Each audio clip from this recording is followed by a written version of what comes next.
네, 여러분 안녕하십니까? 가장 빠른 종합뉴스 뉴스큐 시작합니다. 번화가부터 지하철역, 또 공원까지 하루가 멀다 하고 흉악 범죄가 발생하면서 시민 불안이 높아지고 있습니다. 경찰이 대대적으로 선포한 특별 치안 활동이 무색한 범죄들. 잠시 후 전문가와 함께 치안의 빈틈들 짚어보겠습니다. 오늘이 시한이었지만 결국 국회 과방위 전체 회의가 파행되면서 이동관 방송통신위원장 후보자 청문 보고서 채택이 난항입니다. 다른 정치권 이슈들과 함께 정치큐에서 이번 주 전국 진단하겠습니다. 네, 월요일 뉴스큐 대통령실 먼저 가보겠습니다. 윤석열 대통령은 을지연습 첫날 국무회의에서 북한은 핵 사용도 불사할 거라며 국가 총력전 역량을 높여야 한다고 강조했습니다. 네, 지난주 한미일 정상회의를 통해 삼국 협력의 새 시대가 열렸다면서 국민 위험은 줄고 기회는 커졌다고 자평했습니다. 취재기자 연결합니다. 조은지 기자. 네, 용산 대통령실입니다. 네, 오늘부터 3박 4일간 을지연습인데 윤 대통령 철저한 훈련을 당부했다고요? 네, 을지연습은 국가 비상사태 발생 때 국민의 생명과 재산을 보호하기 위해 정부 차원에서 연 1회 전국 단위로 진행하는 훈련입니다. 윤석열 대통령은 민방위복 차림으로 을지 국무회의를 주재하면서 민관, 군이 함께 국가 총력전 수행 역량을 향상하는 노력이 필요하다고 당부했습니다. 윤 대통령은 오늘날의 전쟁이 가짜뉴스를 활용한 여론 심리전과 테러를 동반한 비정규전, 또 온라인 공간의 사이버전, 핵 위협을 병행한 정규전 등 모든 전쟁을 혼합한 양상이라고 진단했습니다. 그러면서 북한은 핵 사용도 불사할 거라며 올해부터는 북핵 대응 훈련도 처음으로 실시한다고 강조했습니다. 북한은 전쟁 목적을 달성하기 위해서라면 모든 가용 수단을 총동원할 것이며 핵 사용도 불사할 것입니다. 핵 경보 전파 체계와 국민 행동 요령을 홍보하고 국민 구호와 치료를 위한 국가적 대응 능력도 확실하게 점검하기 바랍니다. 네, 윤 대통령은 또 북한은 개전 초부터 위장 평화 공세와 가짜뉴스 유포, 반국가 세력을 활용한 선전선동으로 극심한 사회 혼란과 분열을 야기할 텐데 이를 철저히 분쇄하고 국론을 결집하는 게 무엇보다 중요하다고 밝혔습니다. 이어 북한이 국가 중요 시설을 공격해 기반 체계를 마비시키려 할 거라면서 원전과 국가통신망 등 방호 대책의 획기적 개선이 필요하다고 설명했습니다. 윤 대통령은 국무회의에 앞서 오전 9시부터는 을지 국가안전보장회의 NSC를 주재했습니다. 한미 연합연습의 중요성과 그 의미를 되새기면서 진정한 평화는 일방의 구걸이나 일방의 선의가 아닌 오직 압도적인 힘에 의해서만 지켜진다고 강조했습니다. 네, 북한 위협에 노출돼 있기 때문에 한미일 안보 협력이 더욱 관심인 건데 정상회의에 대한 발언도 전해주시죠. 네, 윤 대통령은 한미일 삼각협력 결정체가 북한 도발 위험을 낮추고 우리 안보를 더 튼튼하게 할 거라고 말했습니다. 한미일 정상은 앞으로 최소 1년에 한 번 모이고 군사 방어 훈련을 정례적으로 실시한다면서 특히 북한 핵미사일 개발 자금줄인 사이버 불법 활동을 감시, 차단하는 데 한미일의 역량을 집중할 거라고 설명했습니다. 윤석열 대통령은 1박 4일 캠프 데이비드 정상회의를 통해 한미일 협력의 새 시대가 열렸다면서 오커스, 쿼드와 함께 영내외 평화 번영을 증진하는 강력한 협력체로 기능할 거라고 말했습니다. 윤 대통령은 이번 3국의 약속으로 국민 위험은 확실히 줄고 기회는 확실히 커진다고 강조했습니다.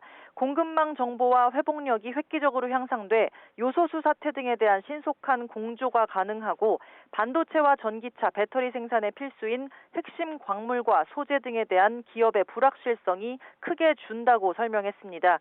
인적 교류와 금융, 외환시장 공조, 또 재외 공간 사이 협력 강화 등을 통해서 미래 성장 동력 확보와 고소득 일자리 창출에 기여할 거라고도 강조했습니다. 야권에서 이번 정상회의를 통해 미국과 일본의 이익만 증대되고 우리 국익은 없다고 비판하는 점을 에둘러서 반박한 걸로 풀이됩니다. 지금까지 용산 대통령실에서 YTN 조은지입니다. 국민의힘 김기현 대표는 한미일 정상회의를 계기로 대한민국이 국제사회에서 종속적으로 규칙을 수용하는 룰 테이커가 아니라 규칙을 만들어내는 룰 메이커로 우뚝 서는 첫걸음을 내디뎠다고 평가했습니다. 김 대표는 오늘 최고위 회의에서 세계 GDP의 3분의 1을 차지하는 경제 대국 세 나라가 협력을 제도화한 것은 굉장히 큰 의미가 있다며 이같이 말했습니다. 이어 한미동맹 70주년이자 한일 국교 정상화 60년을 2년여 앞둔 올해 한미일 간 안보 경제 협력이 새로운 역사를 쓰고 있는 것이라고 강조했습니다. 더불어민주당 이재명 대표는 지난 한미일 정상회의에서 윤석열 정부의 무능으로 인해 국익 우선이라는 외교의 제일 원칙이 무너졌다고 말했습니다. 이 대표는 오늘 최고위 회의에서 이번 한미일 정상회의에서 윤 대통령은 오히려 IAEA 점검 결과를 신뢰한다면서 일본의 손을 들어줬다며 대체 어느 나라 국민을 대표하는 것이냐고 반문했습니다. 또 윤 대통령은 역사 왜곡과 오염수 방류 등 당면 문제를 패싱당했다며 미국 대통령에게도 동해는 동해고 일본해가 아니라고 강력하게 문제를 제기했어야 마땅하다고 지적했습니다. 네, 오늘부터 한미연합연습이 시작이 된 가운데 북한 매체들은 김정은 국무위원장이 해군 함대를 시찰하고 전략무기 발사 훈련을 참관했다고 보도했습니다. 하지만 우리 군은 북한의 무기가 핵을 사용할 수 있는 전략무기가 아니라며 과장된 부분이 많다고 평가절하했습니다. 취재기자 연결합니다. 신현준 기자. 네, 신현준입니다. 네, 북한 매체들 김정은 위원장의 해군 함대 시찰 모습을 공개했죠? 네, 북한 매체들은 김 위원장이 해군 동해함대 제2수상함 전대를 시찰했다고 보도했습니다. 또 같은 날 김정은이 경비함 해병들의 전략 순항 미사일 발사 훈련을 참관했다고 전했는데요. 함정의 전투적 기능과 미사일 무기체계 특성을 재확증하고 해병들의 공격 임무 수행을 숙련하기 위해 발사 훈련에서 단 한 치의 오차도 없이 신속히 목표를 명중했다고 설명했습니다. 조선중앙TV에 공개한 사진을 보면 김정은 위원장이 무전기를 쥔 채 해군 경비함에 올라 미사일 발사를 직접 지켜보는 모습인데요. 김 위원장은 또 해상 경계 근무를 맡은 경비함 661호에 올라타 함의 무장 상태와 전투 준비 상태를 살펴보기도 했습니다. 그러면서 함 건조와 함상과 수중 무기 체계 개발을 비롯한 해군 무장 장비 현대화 실현에 더욱 박차를 가해 해군의 현대성과 전투 능력을 빠른 기간에 획기적으로 제고하는 뚜렷한 성과를 내달라고 당부했습니다. 우리 군은 그러나 북한의 주장이 과장됐고 사실과 다른 부분이 많다고 지적했습니다. 북한이 발사한 것은 핵을 사용할 수 있는 전략 순항 미사일이 아니라 함대함 미사일이라는 건데요. 합참 관계자는 그렇게 조그만 배에서 상식적으로 핵탄두 탑재가 가능한 전략 순항 미사일을 쏠 수 없다며 함대함 미사일은 사거리가 짧아 그리 위협적인 수단은 아니라고 평가했습니다. 또 감시 장비로 탐지한 결과 목표를 명중하지도 못했다며 한미는 관련 징후를 사전에 포착해 실시간으로 감시하고 있었다고 설명했습니다. 네, 이번 을지 자유해방패 훈련에는 연합 야외 기동 훈련이 대폭 늘어나고 또 우주군도 참가한다고요. 네, 한미연합훈련인 을지 프리덤 실드, 즉 을지 자유의 방패 훈련이 오늘 0시부터 시작됐습니다. 이번 훈련은 한미동맹 대응 능력을 강화하고 국가 총력전 수행 능력을 높이기 위해서 야외 기동 훈련을 예년보다 대폭 늘린 게 특징입니다. 또 북한의 고도화된 핵 미사일 능력과 변화된 안보 상황, 우크라이나 전쟁 기운 등도 시나리오에 반영됐는데요. 정부 관계자는 평시에 급박하게 전쟁 상태로 전환할 수 있는 시나리오를 적용해 전쟁 수행 체제로의 신속한 전시 전환 절차를 연습하게 될 것이라고 설명했습니다. 오늘부터 25일까지는 일부 연습이, 28일부터 31일까지는 군사 훈련을 위주로 한 2부 연습이 진행되는데요. 여기에는 육해 공군과 해병대뿐 아니라 지난해 창설된 주한 우주군과 미 본토의 우주군도 처음으로 훈련에 참가할 예정입니다. 이와 함께 매년 참가해왔지만 알리지 않았던 호주와 캐나다, 프랑스, 영국, 이탈리아 등 유엔사 회원국이 훈련에 참가하는 사실도 처음으로 공개하는 등 훈련을 통해서 북한의 도발을 억제하려는 의도를 분명히 했습니다. 이번 연습 기간에는 B-1B 전략 폭격기 등 미국 전략 자산을 전개할 가능성도 큰 것으로 전해졌습니다. 군은 또 한미 연합훈련에 반발해 북한이 무력 도발에 나설 가능성이 있는 만큼 대북 감시와 대비 태세를 강화하고 있습니다. 지금까지 통일외교안보부에서 YTN 신현주입니다. 네, 폭우 피해 실종자 수색 도중에 숨진 해병대원 순직 사건을 재검토한 국방부 조사본부가 관련자들을 경찰에 이첩하기로 했습니다. 해병대 1사단장 등 4명은 업무상 과실치사 혐의를 적시하지 않고 사실관계만 적기로 했고 대대장 2명에 대해서는 범죄 혐의가 있다고 판단했습니다. 취재기자 연결합니다. 임성재 기자.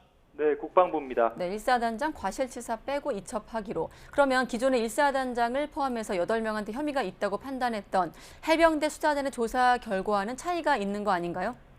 네, 국방부 조사본부가 해병 순직 사건과 관련한 재검토 결과를 발표했습니다. 그 결과 모두 6명을 경찰에 넘기기로 했습니다. 기존 해병대 수사단의 조사 결과 8명이 범죄 혐의가 있다고 판단한 것과는 차이가 있는 건데요. 우선 장화 높이까지만 입수 가능하다는 여단장 지침을 어기고 허리 높이까지 입수를 직접 지시한 대대장 2명은 혐의가 인정된다고 판단했습니다. 이에 인지통보서를 작성해 경찰에 넘기기로 했습니다. 또 수색 활동과 관련한 지휘 라인에 있거나 현장 통제관으로 임무를 부여받은 1사단장 등 4명도 문제가 식별됐다고 판단했습니다. 다만 일부 진술이 상반되는 정황이 있는 등 현재까지 확보한 자료로 혐의까지 특정하기에는 제한된다고 결론 내렸습니다. 즉 1사단장 등 4명에 대해선 혐의를 빼고 각 사실관계만 적시해 경찰에 송부하기로 한 겁니다. 나머지 2명에 대해선 현장 통제관의 업무상 지휘와 그에 따른 주의 의무가 있었다고 보기 어렵다고 판단해 제외하기로 했습니다. 애초 해병대 수사단은 중위와 상사 2명에 대해 과실치사 혐의가 있다고 판단하고 경찰에 넘겼지만 이 조사본부는 이들이 순직 해병과 같은 조로 편성되지 않았지만 임의로 합류한 상황이었다고 설명했습니다. 조사본부는 이 같은 내용을 이종석 국방부 장관에도 보고한 것으로 알려졌습니다. 국방부 조사본부가 해병대 수사단의 조사에 대한 판단도 내놨다고요? 국방부 조사본부는 지난 9일 장관 지시에 따라 해병대 수사단으로부터 순직 해병 사건 기록을 이관받아 재검토했습니다. 이번 해병 순직 사건을 호우 피해 실종자 수색 작전 전 이 작전 지역에 대한 위험성 평가를 하지 않은 상태에서 지휘 개선상의 잘못된 지시로 이 안전장구도 착용하지 않은 채 수중 수색 작전을 하던 중 급류에 휩쓸려 익사한 안전사고로 결론 내렸습니다. 그러나 해병대 수사단의 사건 기록에는 사고 현장에 대한 분석과 현장 감시 결과 등이 포함된 실황 조사 기록이 충분하지 않았고 이 안전사고임에도 안전관리 훈령에 따른 안전 시스템 작동 여부를 확인한 기록이 없다고 지적했습니다. 또 당시 현장에서 실제 작전 통제 권한을 보유했던 육군 54단 지휘관계 등에 대한 기록이 포함되어 있지 않는 등 이 보강 조사가 필요하다고 설명했습니다. 조사본부는 또 해병대 수사단의 짧은 조사 기간도 문제 삼았습니다. 해병대 수사단은 14일 즉 2주 만에 사건 조사를 종료했는데 이 3대 범죄 이관 후 발생한 변사 사건 가운데 경찰에 넘긴 다른 사건의 이첩 소요 기간은 최소 한 달에서 최대 넉 달까지였다고 설명했습니다. 지금까지 국방부에서 전해드렸습니다. 네, 지난주 이동관 방송통신위원장 후보자 인사청문회를 마친 국회는 오늘까지 청문 보고서를 채택해야 하는데 여야 협의가 난항을 겪고 있습니다. 보고서 채택 논의를 위한 회의조차 여야 이견으로 열리지 않았습니다. 취재기자 연결합니다. 김경수 기자. 네, 국회입니다. 네, 오늘이 청문 보고서 시한인데 여야 협의가 잘 안 되고 있나 봐요? 네, 이동관 방송통신위원장 후보자 청문 보고서 채택을 위한 국회 과학기술정보방송통신위원회 전체 회의는 열리지 않았습니다. 민주당은 오늘 청문 보고서 채택을 논의하자던 합의를 국민의힘이 어겼다고 주장했고 국민의힘은 회의 안건 협의가 안 됐는데 민주당이 일방적으로 회의 개최를 요구한다며 맞섰습니다. 이 과정에서 고성이 오가기도 했습니다. 상임위라는 것은 안건이 있어야 되는 거 아니에요. 안건이 있잖아요. 안건이 왜 없어요? 우리 회의를 방해하지 마시고 나가세요. 그렇게 나가시라고요. 나가세요. 왜 그러세요? 나가. 여기에다 이 후보자의 방송 개입 의혹과 아들 학교 폭력 무마 의혹 등에 대한 여야의 평가도 극명하게 엇갈리고 있습니다. 민주당은 지난 몇 달 동안 반복되어 온 이야기들을 되풀이하며 후보자에 대한 비난과 인신 공격을 이어갔을 뿐 결정적 결격 사유를 제시하지 못했습니다. 공영방송을 정상화하라는 것은 국민 다수의 명령이며 풍부한 경험을 갖춘 이동관 후보자는 역할을 잘 수행할 적임자입니다. 이동관 후보자는 방통위원장 자리가 아니라 경찰청 조사실로 가야 된다고 봅니다. 당사자가 단 하나도 명쾌하게 해소하지 못했습니다. 그리고는 뜬금없이 언론사를 상대로 고소 고발을 하고 있습니다. 무려 5억이나.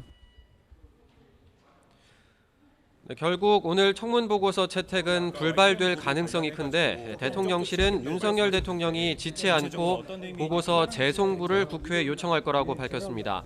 재송부 기한 안에도 보고서 채택이 안 되면 대통령이 이 후보자를 그대로 임명할 수 있는데 현재 방통위원들 임기가 얼마 남지 않은 점을 고려할 때 이번 주 목요일에 임명할 거라는 관측이 우세합니다. 네, 오늘 국회에서는 고 최상병 사건도 쟁점으로 다뤄지고 있죠. 네, 수해 실종자 수색에 투입됐다 순직한 해병대원 고 최상병 사건과 관련해 군 당국이 오늘 국회에 현안 보고를 하고 있습니다. 앞서 초기 수사 결과에 경찰 이첩이 보류되는 과정에 외압이 있었던 게 아니냐는 의혹이 불거진 상태인데요. 국회 국방위에 나온 이종섭 국방부 장관은 재검토를 위해 이첩 보류 지시를 한 것인데 당시 수사를 맡았던 해병대 수사단장이 정당한 지시를 어기고 항명한 거라며 외압 의혹을 일축했습니다.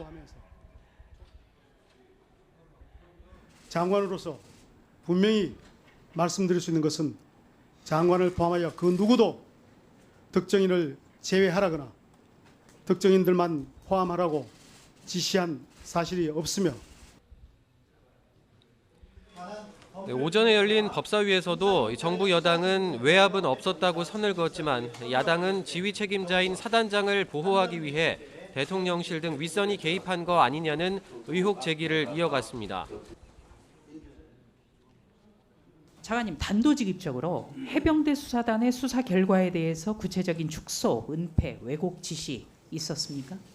없는 것으로 알고 있습니다.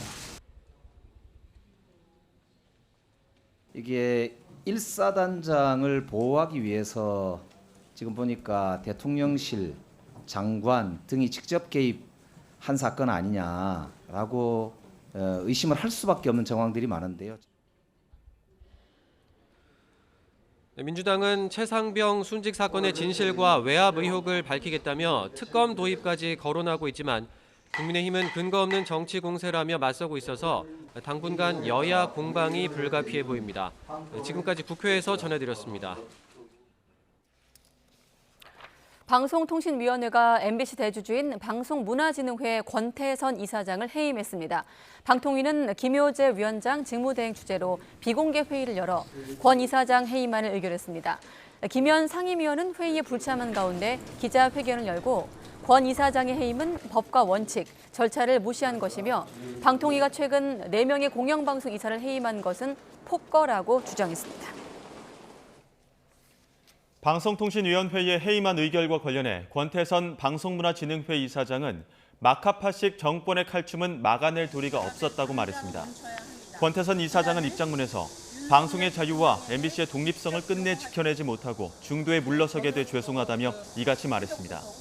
또 방통위가 터무니없는 해임 사유를 들어 위법한 절차를 통해 해임했다며 집행정지를 비롯해 필요한 모든 법적 대응을 하겠다고 밝혔습니다. 현업 언론인 단체와 언론 관련 시민단체들은 정부의 방송통신 장악 시도가 노골화하고 있다면서 이동관 후보자의 자진 사퇴를 촉구했습니다.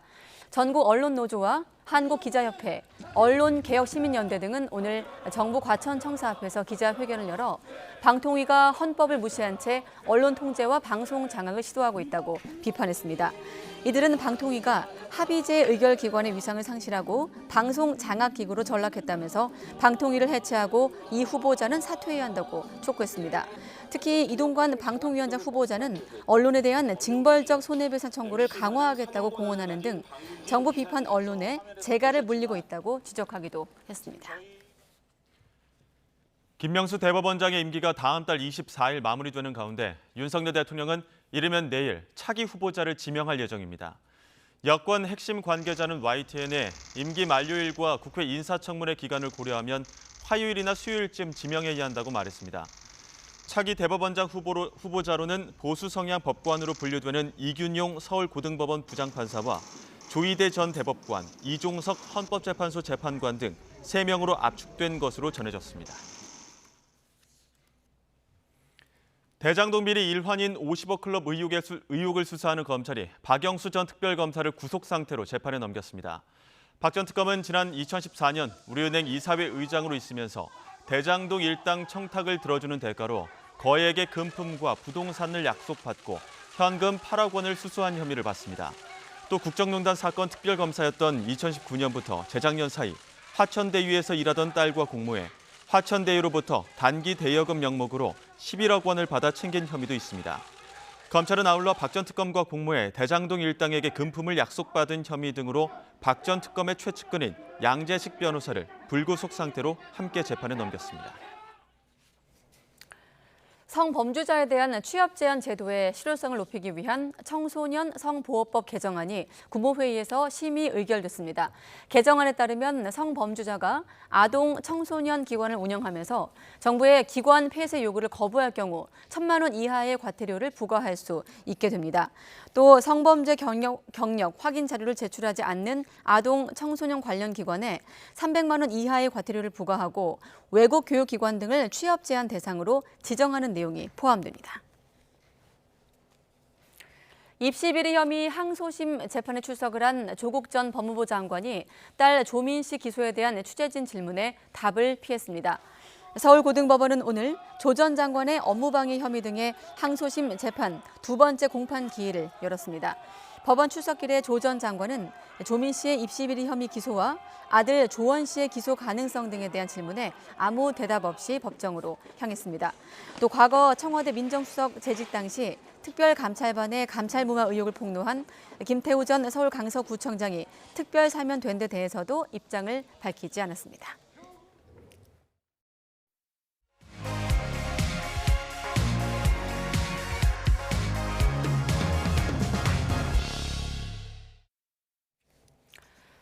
여야의 첨예한 대립이 이어지고 있는 가운데 이동관 방통위원장 후보자에 대한 국회 인사청문 경과 보고서가 사실상 불발된 것으로 관측되고 있습니다.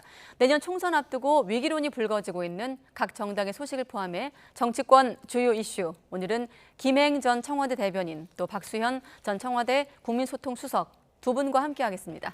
안녕하십니까? 네, 안녕하세요. 네.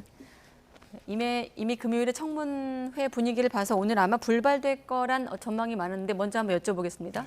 예, 청문회에서 그동안에 제기되었던 문제의 재탕이라고 하지만 근본적인 어떤 방송통신위원장으로서의 언론을 대하는 태도나 언론관 이런 것들이 다 해소가 되지 못한 그런 것으로 보고, 또 특히 그 청문회 당일날 그 YTN의 보도에 관해서 YTN이 임직원들을 고소한다거나 5억 원의 손배소를 청구한다거나라고 하는 다른 어떤 언론중재위원회를 통한 자신의 권리를 주장하는 이런 절차들, 이런 것들이 충분히 있음에도 불구하고 바로 형사고소나 이런 것들을 하는 그런 어떤 측면들을 볼 때 이것은 좀 공인으로서 좀 과한 것 아니냐라고, 언론을 대하는 태도가 과한 것 아니냐라고 하는 그런 의혹이 더 깊어졌죠. 그래서 민주당은 부적격 또 내지는 적격과 부적격을 동시에 병기하는 최소한 이런 정도를 요구하고 있습니다만, 그런 것이 양당 간 간사 간의 조율이 잘 안 되고 있는 걸 봐서 사실상 임명은 강행이 되겠지만, 그러나 청문보고서 채택은 불발되는 것이 기정사실인 것 같습니다. 네. 오늘 이제 과방위는 파행이 결국 됐고, 그러면 이제 10일 이내 기간을 정해서 이제 재송부 요청을 해야 되는데, 그것도 제가 보기에는 민주당이 재송부에 협조해주지 않을 것 같아요. 그러면 이제 아까 말씀하신 대로 임명 수순으로 갔을 뿐이 없는데, 제가 이런 생각이 들어요. 이동관 방통위원장을 이렇게까지 민주당이 반대하는 이유가 참 납득하기 어렵다. 이분이 장관급이긴 하지만 내각의 장관도 아니신데, 처음부터 민주당이 탄핵 얘기도 하고 임명되자마자 탄핵을 하겠다 이런 얘기도 하고, 또 심지어는 청문회를 보이콧하자 이런 얘기까지 하고, 또 지난번에 학폭을 의혹을 제기했었던 그 전경원 씨, 그 전교조에 계셨던 출신인 그분을 중국에서 소환하자. 근데 증인 채택도 결국 안 됐죠. 이렇게까지 예민한 이유는 결국 지난 정권에서 5년간의 그 언론 탄압에 대한 본인들의 그 재발 저리기 식의 미리 지레 겁을 먹고 계신 것이 아닌가 싶은데 그런 일은 없을 것입니다. 지금 아까 이제 이동관 지명자께서도 얘기했듯이 이제 기울어진 운동장을 바로 정상화할 것이지 윤석열 정부를 도와줄 필요도 없다라고 분명히 얘기했거든요. 그러니까 지난 정권에서 잘못된 것을 바로잡는 그 과정으로 봐주시면 좋겠다 이런 생각이 듭니다. 네, 여야의 어떤 다른 시각도 한번 확인하고 두 분 의견 들어가겠습니다. 여야의 의견도 두 분의 생각과 비슷하거든요. 한번 들어보겠습니다. 이동관 씨는 하나도 아니고 벌써 여러 개의 부적격 사유를 갖고 있기 때문에 그냥 부적격이 아니라 절대 부적격인 것이죠. 여당에서야 뭐 적격 혹은 적격이나 부적격 병기를 요청을 하겠지요. 그러나 저희들이 보기에는 적격, 부적격을 병기하는 것조차도 허용되기 어려운 정도의 부적격 인사다. 이렇게 보고 있기 때문에 보고서를 채택한다면 부적격 보고서를 채택해야 된다고 생각합니다. 100% 해소됐다고는 보기 어렵겠지만 상당 부분은 해소됐다고 생각합니다. 이런 경영적인 문제 하나하고 그다음에 불공정 방송면에서 저희들이 봤을 때 이런 어떤 공영방송에서 패널 선정이라든지 그리고 사회자 문제라 이런 거는 굉장히 많이 좀 기울어져 있다. 그래서 이런 문제를 좀 조속히 좀 공정하게 좀 하기를 좀 희망하고 있습니다. 그래서는 경영적인 문제라든가 불공정 방송을 해결할 적임자다 이렇게 규정하고 있습니다. 그러니까 그 불공정, 공정 말씀하신 기울어진 운동장의 기준이 서로 각자의 시각대로 다르지 않겠습니까? 지금 국민의힘은 벌써 이게 이제 윤석열 정부가 출범한 지 1년 반이 다 지나고 있는데 아직도 전 정부 이야기를 많이 하고 계신 점에 대해서는 뭐 상당히 좀 안타깝기도 하고 좀 유감스럽다는 말씀을 드리고요. 그다음에 뭐 한미 관계도 기울어졌던 것을 정상화한다. 뭐 비정상을 정상화한다. 이렇게 말씀하시고 계속 비교 대상이 이제는 전 정권이 비교 대상이 아니다라는 말씀을 드리고 이제는 총선을 앞두고 지난 한 2년여 간의 어떤 국정 운영에 대한 중간 평가를 받게 될 입장에서 비교 대상은 이제 스스로가 비교 대상이다라는 말씀을 드리고 싶고요.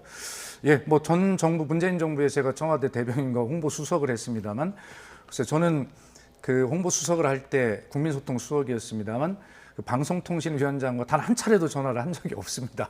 그만큼 부족한 점은 있었겠지만 많이 노력을 했고 또 저희들 시각에서 보면 다른 종편 같은 것들은 현저하게 또 기울어져 있는 것이거든요. 그렇기 때문에 일방적으로 어느 쪽으로 기울어진 것을 바로잡는다라고 하는 좀 우리 김행 대변인님의 그런 논리 역시도 약간은 기울어진 것 아니냐 이런 생각이 들고요. 아까 말씀하신 대로 그러나 야당이 부적격 보고서를 채택하든지 아니면 보고서 채택 없이 그냥 임명이 강행되든지 임명이 될 텐데 지금 야당이 지적했던 이런 많은 부분들을 비난이라고 생각하지 마시고 이동관 위원장께서 독립적이고 중립적인 그런 어떤 방송 환경을 마련하기 위해서 노력하신다면 그야말로 뭐 어느 쪽으로 기울어졌던 이런 운동장을 바로 잡고 언론 환경을 제대로 만드는데 아마 크게 일조할 거라 저는 생각하고 지켜보겠습니다. 네.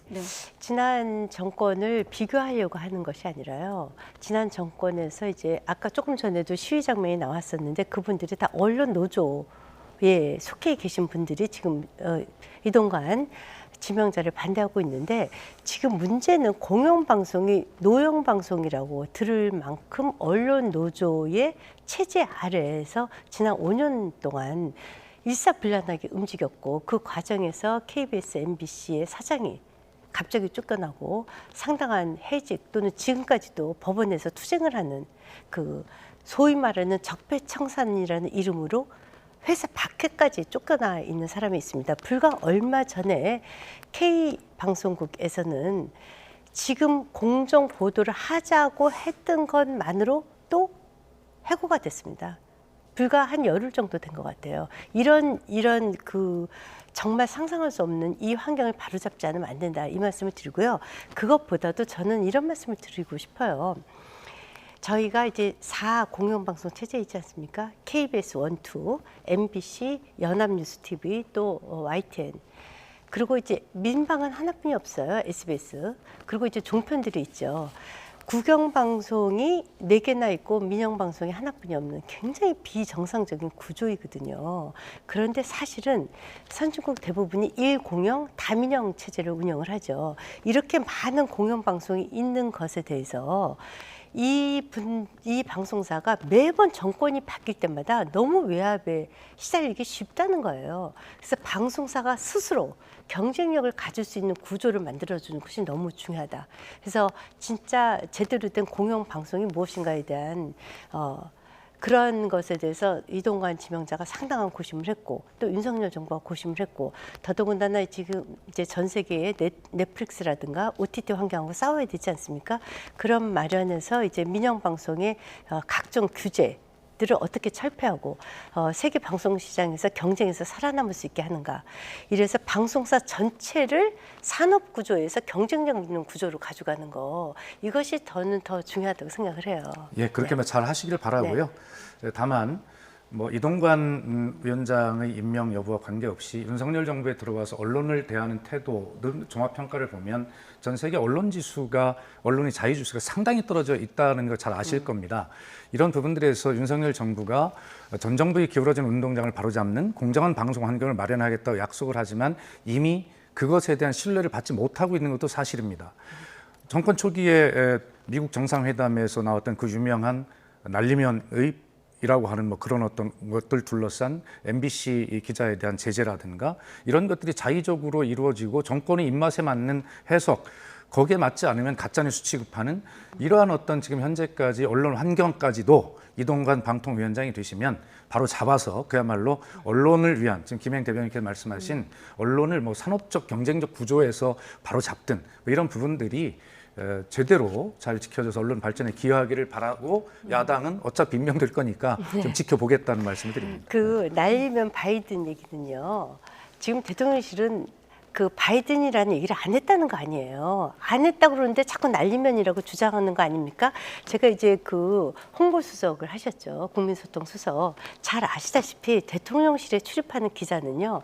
보도하기 전에 제대로 잘 못 들으면 반드시 대변인 또는 국민소통수석, 저희 때는 홍보수석과 확인하게 되어 있습니다. 네, 대변인 확인이 안 되면 그것을 못 쓰게 되어 있어요. 다시 또 거슬러 올라가야 그래서 이제 되거든요. 그 점을 박수현 전 수석께서 말씀하신 거는 이제 방송 생태계를 바라보는 두 분의 시각차를 좀 확인하기 위해서 한번 예를 들어주신 걸로 이해를 하고 제가 양해를 구하고 다음 질문 들어가겠습니다. 일단 말씀을 들어보면 일단 임명 강행을 좀 받아들이고 있는 것처럼 들리거든요. 어쩔 수 없는 상황이죠. 네, 어쩔 수 없다는 거에 대해서 좀 설명해 주시죠. 네. 예, 그러니까 지금 청문 과정을 통해서 야당에서는 그동안 지적되어 왔던 문제들에 더해서 이동관 후보자의 언론관을 부적합하다라고 하는 것을 밝혀냈다라고 이제 주장을 하는 것 아니겠습니까? 네. 아까 조승래 간사도 이야기했습니다만 어떤 그 과방위가 다시 열려서 이걸 채택을 하려면 박성준 간사와 서로 합의가 좀 잘 돼서 어떻게 할 거냐 결정이 돼야 되는데 서로 지금 만나지도 못하고 있는 것 같고요. 오늘 중으로 안 되면 아까 말씀하신 대로 대통령께서는 10일 이내에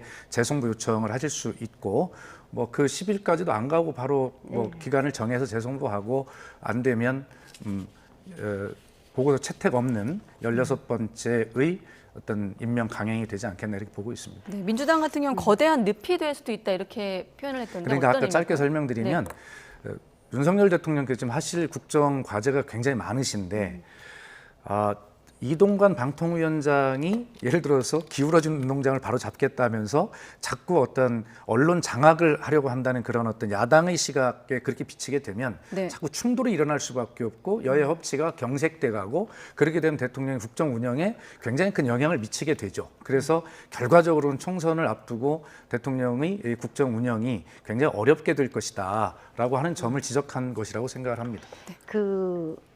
사실상 이제 저희가 노무현 전 대통령 때부터 인사청문회라는 제도가 있었습니다. 그것은 이제 후보자를 제대로 검증하자는 본래 취지가 있었는데 실제로는 이것이 정쟁이 돼버렸어요. 그래서 이제 문재인 대통령 때는 31명을 청문회 보고서 채택 없이 임명을 하기도 했습니다.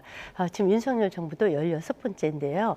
이것은 이제 그만큼 그 어떤 지명자에 대한 임명 여부가 양당의 극단적인 정치 투쟁의 장이 되어 있다. 그러니까 이번에 사실 그 저희가 보기에는 이동관 지명자에 대한 결정적인 한 방이 보이지가 않거든요. 그리고 좀 보십시오.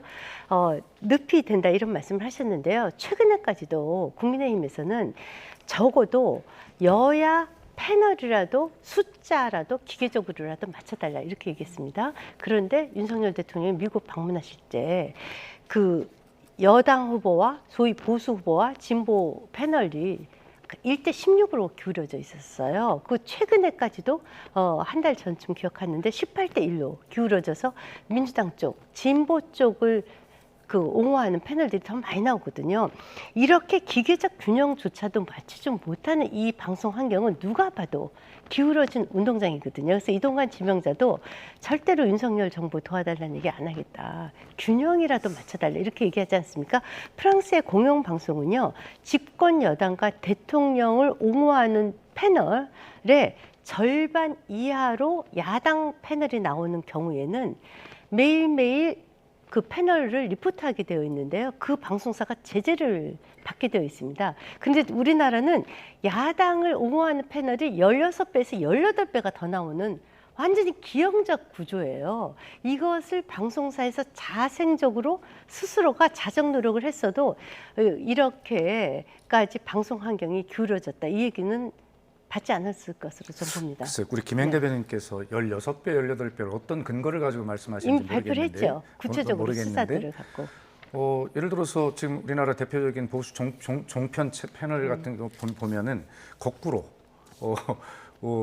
진보의 어떤 패널이 아주 현격하게 수가 적은 이러한 기형적 구조를 가지고 있어서 저희들도 늘 그것이 불만이었어요. 그렇기 때문에 그런 것들은 좀 균형적으로 과학적으로 다시 한번 분석을 해보시고 소위 그래서 한때 보수 참칭 패널이라고 하는 분도 있었잖아요.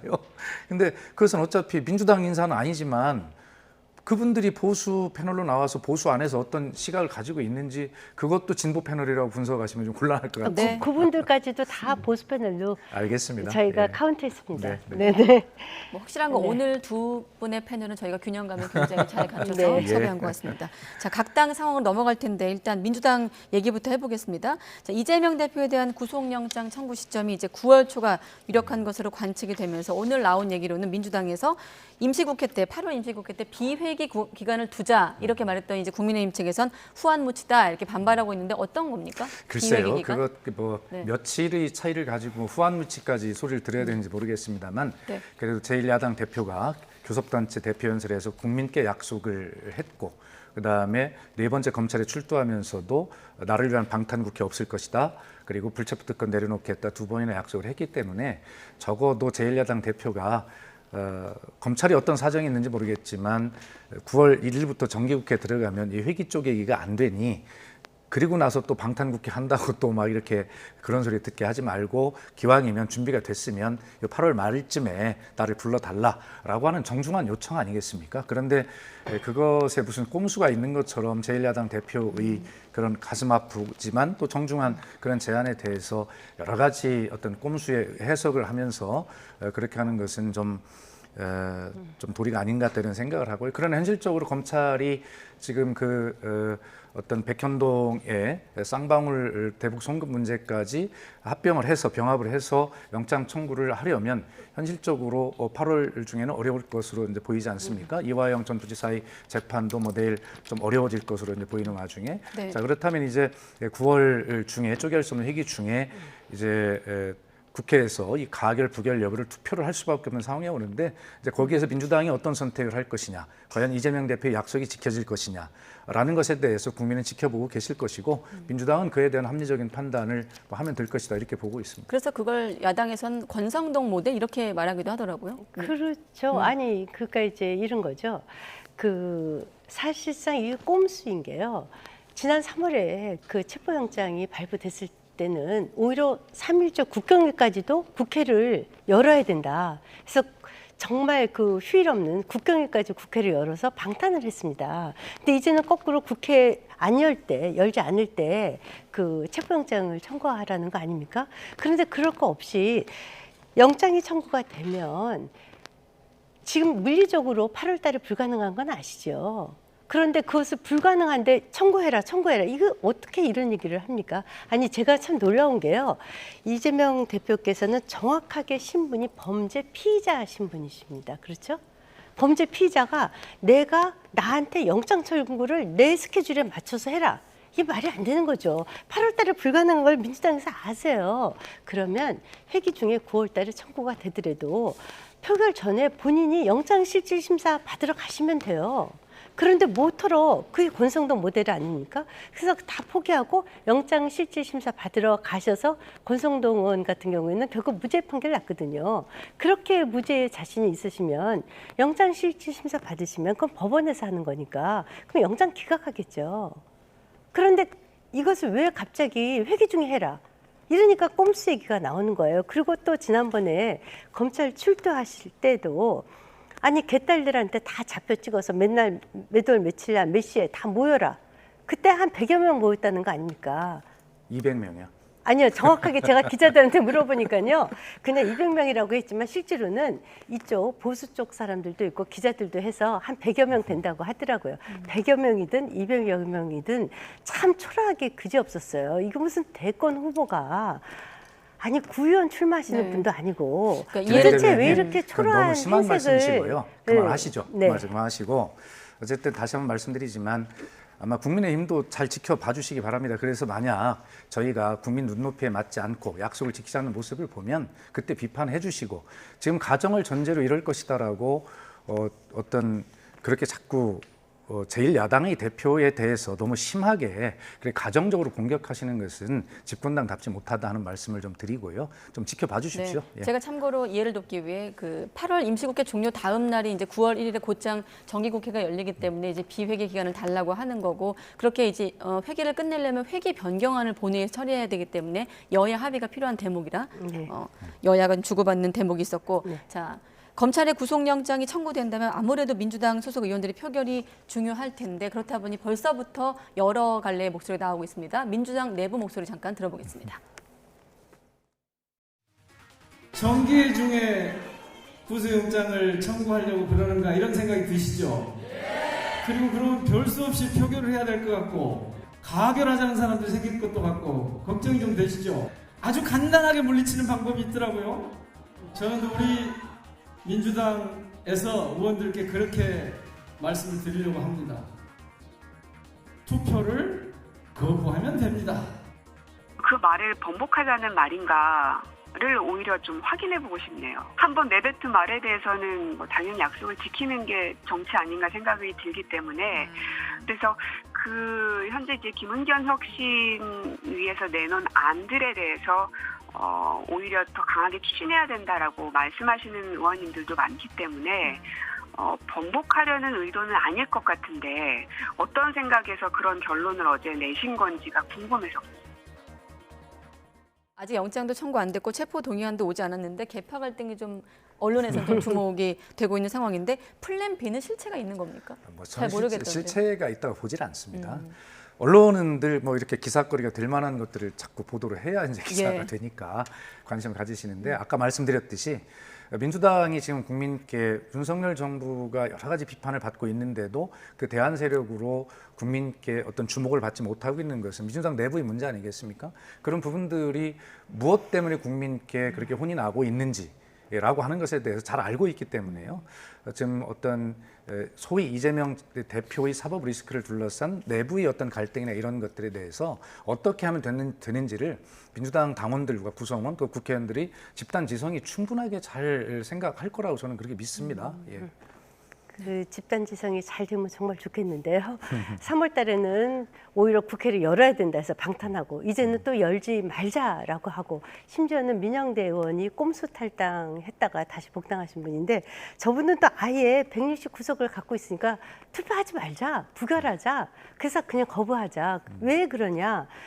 지난번에 37표의 반란표가 있었던 것으로 지난 3월 달에 그러니까 이번에 반란표가 분명히 더 많을 것이라고 보는 거죠. 그러니까 민주당까지 국민의힘과 힘을 합해서 이것을 갖다가 이제 체포 동의안을 처리해주면 정말 당내 분란이 심하다는 것을 우리 일반 국민들도 다 알고 있지 않습니까? 개파 갈등과 분당의 전초전이 될 수 있는 것을 막자고 하시는 것 같은데 이게 막아질 수가 없을 거예요, 아마. 그것이 바로 집단 지성이라고 저는 생각을 합니다. 아까 집단 지성 말씀하셨는데 만약에 그 논의 과정에 참여하신다면 박 전 수석께서는 어떤 의견 내고 저는 싶으세요? 국민과의 약속이 국민의 눈높이에서 지켜지는 것이 저는 정치의 도리라고 생각을 합니다. 예. 네, 알겠습니다.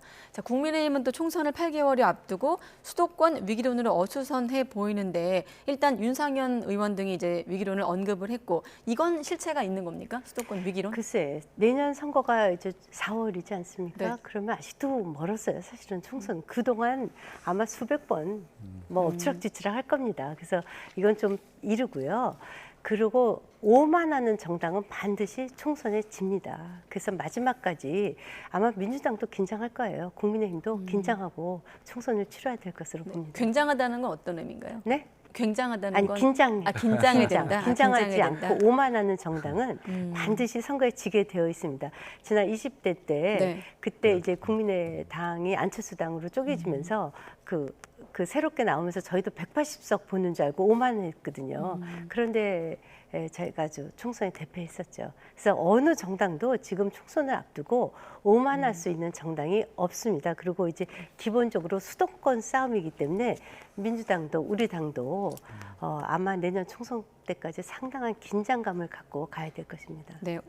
자, 그런 여러 가지 목소리 속에서 홍준표 시장은 이재명 비리에만 기대해서 총선 준비가 되겠나라고 또 직격을 하기도 했고요. 네. 그러니까 지금 큰 그 민심의 흐름들을 보면 양당 다 못 믿겠다, 양당 다 기대할 게 없다 이런 거니까 그 무당층들이 많이 늘어나는 기류가 있는 것 아니겠습니까? 그런 기류들을 보면 지금 김행 대변인께서 말씀하신 대로 양당 모두 정말 국가와 국민을 섬기는 태도를 바르게 하지 않으면 양당 모두 심판받을 가능성이 있기 때문에 총선을 앞두고 정말 우리 두 당이 싸우는 게 아니라 국민을 상대로 어떻게 경쟁할 것인가를 지금 고민해야 할 때라고 생각을 합니다. 네, 한 가지만 더 질문드리면 지난주부터 다시 또 언론의 모습을 드러내고 있는데 본격적으로 이준석 전 대표 자신의 목표는 신당 창당이 아니라 당권을 회복하는 일이라고 강조하면서 유혈입성 이런 말을 또 했더라고요. 네, 유혈입성이라고 하면 아주 쉽게 반란군 표현이 네, 있었고요. 반란군을 뭐 제압하기 위해서 유혈입성하겠다. 이거는 이 얘기죠. 당을 만들 생각은 없고 만약에 공천을 안 두면 무소속으로라도 당선돼서 들어오겠다. 이 얘기이거든요. 그런데 제가 선거의 표심으로 보면 저것이 그렇게 좋은 선거 전략은 아닌 것 같아요. 왜냐하면 이제 저번에 같은 경우에는 이제 만약에 당에 그 국회로 들어오시려면 그래도 국민의힘을 지지하는 지지층에 그 지지를 받아서 들어오셔야 되는데 저렇게 당을 상대로 일종의 자해 같은 발언을 하시는 것이 우리 당을 지지하는 당원들한테 도움이 될까? 도움을 받으실 수 있을까? 이런 생각은 들어요. 아마 저 얘기는 그걸 거예요. 공천 안 주면 무소속으로 나와서 다시 당으로 입당하겠다. 이 얘기이실 겁니다. 민주당이든 국민의힘이든 어느 당이든 다양성과 포용성이라고 하는 것이 지속 가능한 발전의 요체다라고 하는 것을 양당 모든 당이 명심해야 할 겁니다. 당내 민주주의, 특히 이준석 대표는 당 대표라고 하는 전통적인 어떤 지위를 갖고는 있지만 그러나 출신은 지금 MZ세대 출신 아닙니까? 그렇기 때문에 생각이 굉장히 다양할 수 있고 그런 것 같은데 이런 어떤 다양한 우리 후배 세대들에게 어떤 전통적인 어떤 획일적인 사고방식을 요구하고 충성을 강요하는 것은 맞지 않다고 생각하고요. 그러니까 어느 당이든 저희 당도 마찬가지입니다. 이 젊은 세대의 목소리가 좀 다소 전통적인 관점에서 보면 뭐 혼란스럽게 하고 어지럽게 하고 막 내부 총질 같아 보이지만 이런 목소리들도 당연히 좀 포용이 되는 그런 어떤 민주 질서가 살아있는 그런 정당을 만드는 것이 좀 중요하다고 생각합니다. 네, 알겠습니다. 네, 김행 전 청와대 대변인, 박수현 전 국민소통수석 두 분과 함께했습니다. 고맙습니다. 네, 감사합니다.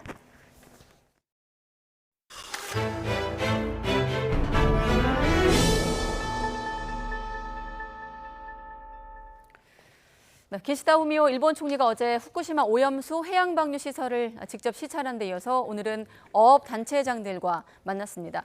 오염수 방류와 관련해 어민 설득에 나선 뒤 내일은 우리의 국민회의의 국무회의에 해당하는 가기를 열어서 방류 시점을 최종 결정할 것으로 보입니다.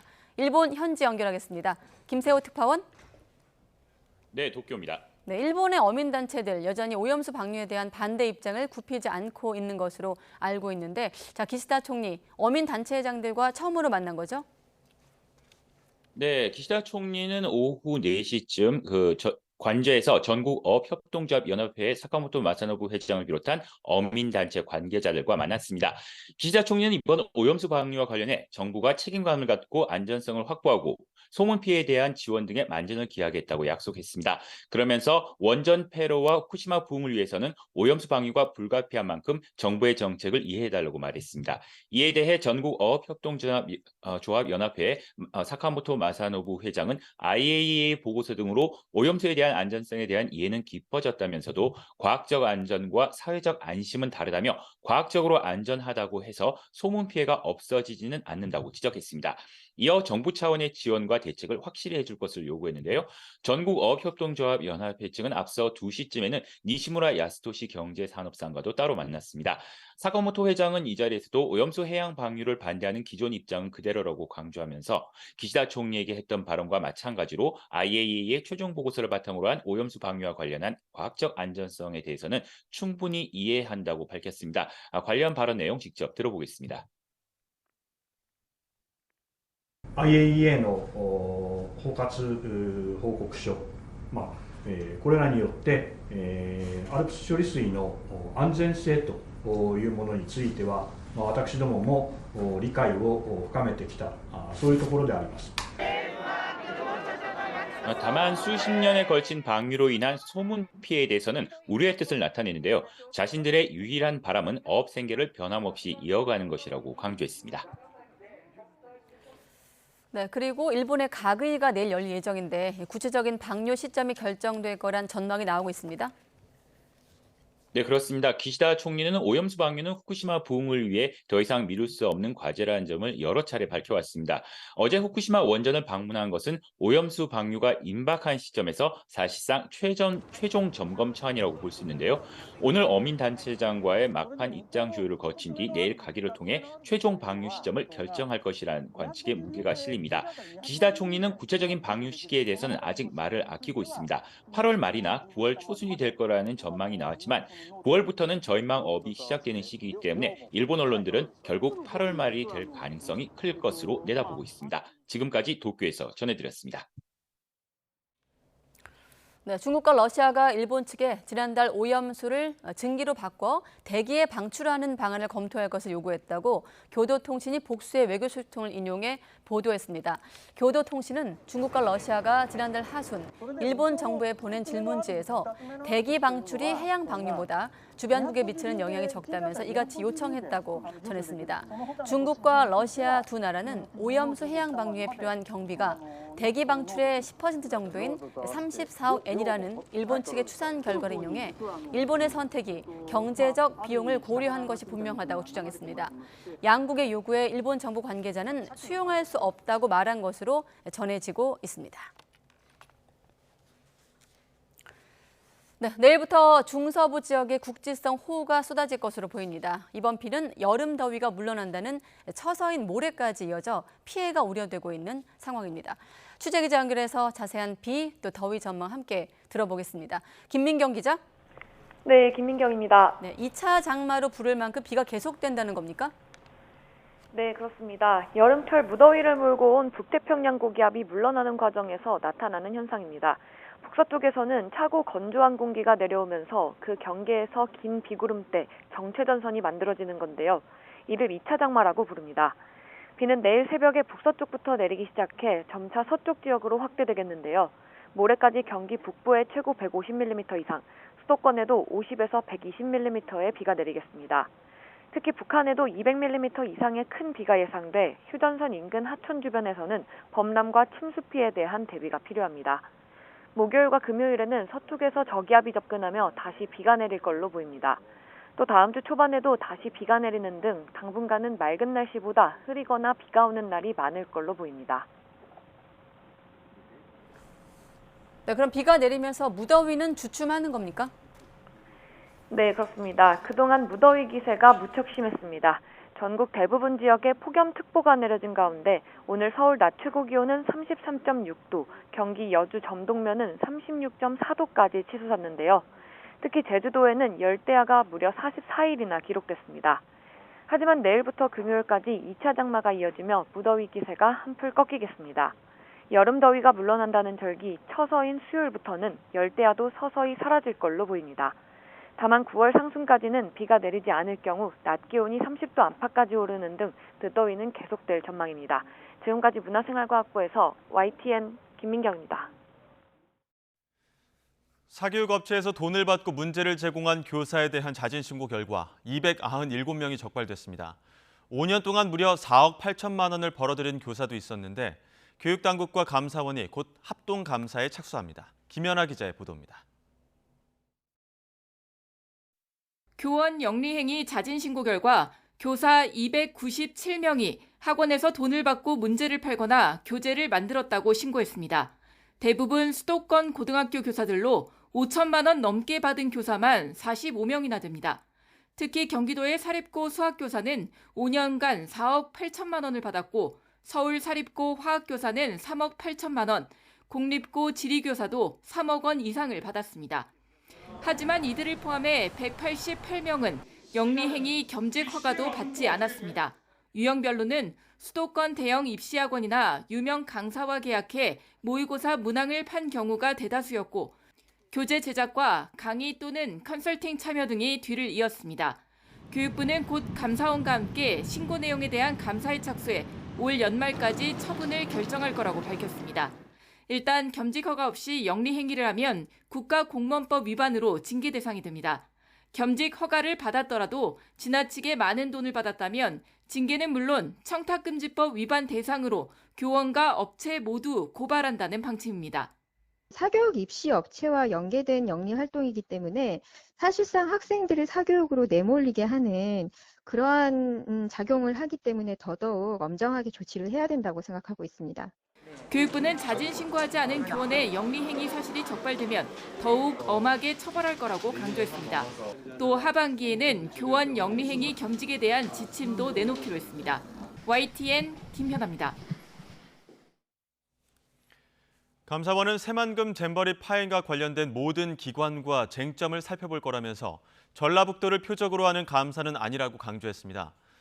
감사원 관계자는 YTN과 통화에서 지난주 금요일 전라북도청 3층 중회의실에 감사장을 차린 것과 관련해 본격적인 실지 감사 전에 현장에서 자료 수집을 위한 것이라면서 이같이 밝혔습니다.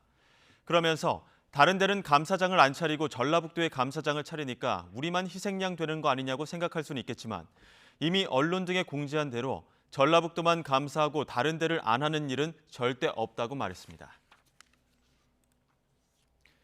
2023 새만금 세계 스카우트 잼버리에서 대원들이 영지를 떠나기 전 약 일주일 동안 환자가 8천여 명 발생한 것으로 파악됐습니다. 더불어민주당 신현영 의원실이 질병관리청에서 받은 새만금 잼버리 현장 대응팀 1일 상황 보고에 따르면 지난달 29일부터 지난 7일까지 누적 환자 수는 8,500명에 달했습니다. 이 가운데 벌레 물림 환자가 2,100여 명으로 가장 많았고 햇볕에 의한 화상 1,400여 명, 피부 병변 1,000여 명, 온열 송산이 700여 명으로 뒤를 이었습니다. 2023 새만금 세계 스카우트 잼버리 기간에 경찰에 의뢰된 사건이 모두 10여 건에 달하는 것으로 확인됐습니다.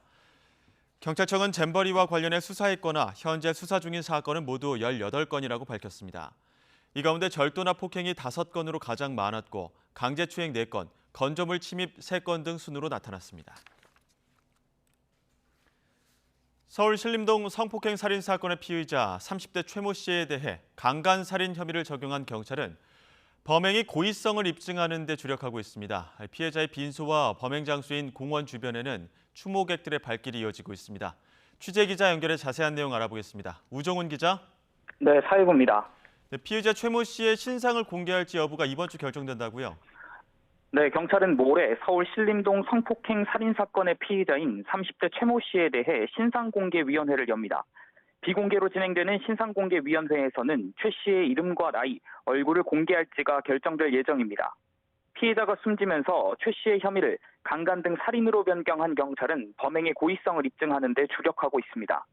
경찰은 우선 최 씨의 휴대전화와 PC에 대한 디지털 포렌식을 진행하고 있습니다. 또 최 씨가 과거 우울증 진단을 받아 약을 복용한 적이 있다는 가족 진술 토대로 건강보험공단을 통해 진료 기록 확보에도 나섰습니다. 또 프로파일러를 투입하고 구속된 최 씨 진술의 사실 여부를 판단하기 위한 거짓말 탐지기 조사나 사이코패스 검사를 진행할지도 검토하고 있습니다. 네, 피해자를 추모하는 움직임도 이어지고 있죠. 네, 초등학교 교사였던 피해자의 안타까운 죽음이 알려진 뒤 빈소와 범행 현장엔 추모객의 발길이 사흘째 이어지고 있습니다. 고인의 지인들은 피해자를 남을 돕는 일에 솔선수범한 사람으로 기억하고 있습니다. 또 방학에도 맡은 일을 하기 위해 출근하려다 변을 당한 만큼 고인에 대해 순직이 인정돼야 한다고 말합니다. 추모객의 흔적은 범행 현장에도 남아 있습니다. 오늘 오전 취재진이 범행이 벌어진 공원을 찾았는데요. 추모객들은 지난달 말 흉기난동이 벌어진 지 얼마 되지도 않아 신림동에서 강력범죄가 또 발생한 데 대해 안타까움을 나타냈습니다. 이에 대해 경찰은 신림역과 서현역 등 시민이 많이 몰리는 장소에서 특별 치안 활동을 이어가고 있다고 밝혔습니다. 특히 이번 성폭행 살인 사건이 일어난 둘레길처럼 인적이 드문 곳에는 CCTV를 설치하기 위해 지자체와 협력하고 범행이 일어난 공원에는 주간 순찰대를 투입한다고 덧붙였습니다.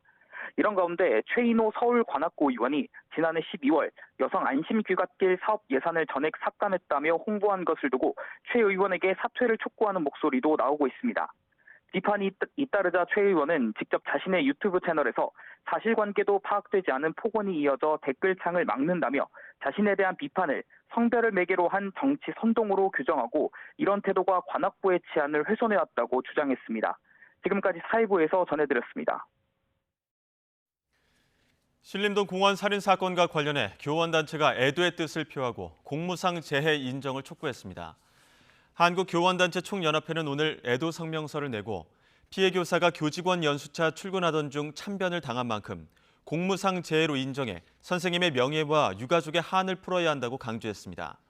이어 신림동 사건 피의자는 좋은 교사가 되고자 했던 선생님의 꿈과 인생을 빼앗았다면서 엄정한 법의 심판을 촉구했습니다. 신림동 살인사건 피의자 30살 최모 씨는 금속 재질 너클을 사용해 피해자를 폭행했다고 경찰에 진술했습니다. 국내에선 온라인으로 누구나 쉽게 너클과 같은 호신용품을 구매할 수 있는 만큼 관련 규제가 필요하다는 목소리가 나옵니다. 황보혜경 기자입니다. 서울 신림동 성폭행 살인 사건의 피해자는 무차별적으로 폭행당한 지 이틀 만에 결국 숨을 거뒀습니다. 피의자 30살 최모 씨가 금속으로 된 둔기, 너클을 범행에 사용한 게 치명적이었던 것으로 추정됩니다. 인터넷 포털 검색창에 너클을 검색해봤더니 판매 사이트가 줄줄이 뜹니다. 한 개에 몇천 원부터 몇만 원에 팔리는데 구매 버튼을 누르면 곧장 결제창으로 이어집니다. 구매자의 나이를 확인하는 절차도 없어서 마음만 먹으면 누구나 너클을 구할 수 있습니다. 현행법은 총포나 도검, 분사기, 전자충격기 등을 소지할 때만 경찰 허가를 받도록 규정할 뿐 너클과 관련해서는 따로 제한을 두지 않기 때문입니다. 그러나 손쉽게 살 수 있는 호신용 너클이 흉기로 둔갑하는 것도 한순간인 만큼 제재가 필요하다는 목소리가 판매자들 사이에서도 나옵니다. 공격용이거든요. 사실 방어용이 아니에요, 이거는. 하지만 너클은 치명상을 입을 수가 있거든요, 맞으면. 판매 못하게끔 할 수 있지는 않을까, 그런 생각은 합니다. 실제로 영국이나 캐나다 등에선 금속 너클을 무기로 규정해서 아예 지닐 수 없게 합니다. 금속 너클 소지는 미국 대다수 주에서도 엄격히 규제됩니다. 전체 50개 주 가운데 너클 소지 자체가 불법인 곳이 22곳, 허가 없이 갖고 다니는 것을 금지하는 곳도 17곳에 이릅니다. 한국경찰도 정당한 이유 없이 너클을 휴대하면 폭력행위처벌법 위반 혐의를 적용하는 방안을 검토하고 있습니다. 이런 가운데 3단봉 등 다른 호신용품들 역시 살상무기로 악용될 수 있어서 판매 가능한 호신용품을 다시 정리하고 소지 요건을 명확히 해야 한다는 지적도 제기됩니다. YTN 황보혜경입니다. 집으로 돌아가던 남성의 얼굴에 스프레이를 뿌리고 휴대전화를 빼앗은 남성이 경찰에 붙잡혔습니다. 서울 강북경찰서는 강도 혐의로 40대 남성 A씨를 현행범 체포했습니다. A씨는 어젯밤 10시 50분쯤 서울 수유동에 있는 다세대 주택의 계단에서 40대 남성 B씨의 얼굴에 스프레이를 뿌려 앞을 보지 못하게 하고 다리를 걸어 넘어뜨린 뒤 휴대전화를 뺏은 혐의를 받습니다. 온라인 커뮤니티의 경찰 명의의 계정으로 강남역에서 살인을 예고하는 게시글이 올라와 경찰이 경위를 파악하고 있습니다. 경찰청 사이버 테러 수사대는 오늘 오전 직장인 커뮤니티 블라인드 게시판에 경찰 직원 계정으로 강남역에서 흉기 난동을 하겠다는 게시글이 올라왔다는 신고를 접수해 추적에 나섰습니다.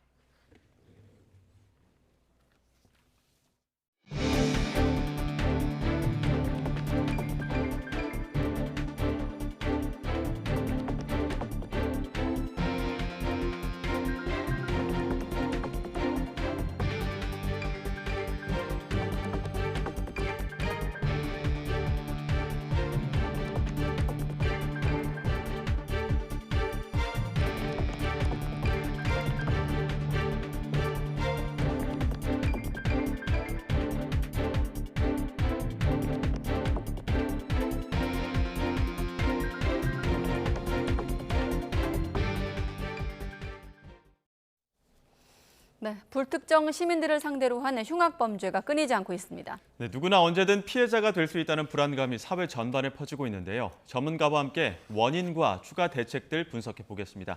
이웅혁 건국대 경찰학과 교수 나와 있습니다. 어서 오십시오. 네, 안녕하십니까. 네, 신림동 성폭행 사건 수사 이야기부터 하겠습니다. 자, 피해자가 사망하면서 혐의도 좀 변경이 됐죠. 강간 살인으로 하나씩 여쭤볼 텐데 일단 대낮에 등산로에서 발생을 했습니다.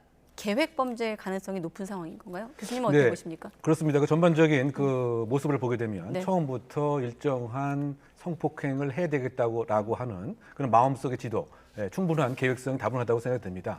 일단 10시 정도에 집을 나올 때부터 이를테면 저는 슬리퍼 차림 또 이렇게 반바지 차림 그것도 사실은 위장하려고 하는 것이 아니었던가 그런 생각을 많이 합니다. 평범하게 차림새도, 접근을 했더라고 하는 것도 왜냐하면 본인의 진술 자체가 CCTV가 없는 것을 찾아서 표적을 했다라고 하는 점에 비춰봐서 그렇고요.